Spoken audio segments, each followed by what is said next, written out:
गाड़ी के शीशा चमकावता रे, गाँव में जब हमारा आवता रे। अरे कौन अरे पकड़ा सता। गाड़ी के शीशा चमकावता रे, गाँव में जब हमारा आवता रे। नइखे तोरा पता तुरु देनी हम बाता, पूछली है बाटे हमार सो।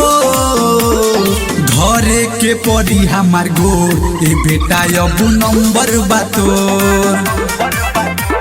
मारल हमार पड़ी ना भोर, ए बाबू अब नंबर बातोर।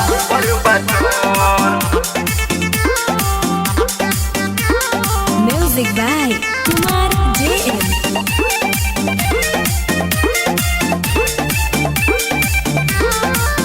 हमरा आगे चलू तनी झुक के, ना तो मारब मरबे कुहुक के।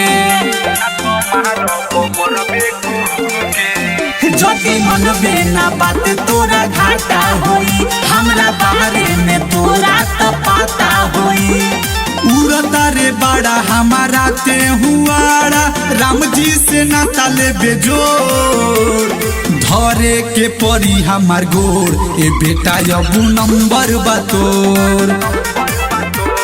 मारल हमार पड़ी ना भोर, ए बाबू अब नंबर बातोर।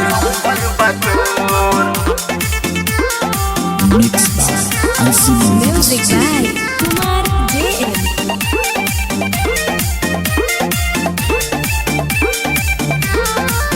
मोहन मुके से राजी लागी हूँ के, फेस नाही चिन्हाई तोर के हूँ के।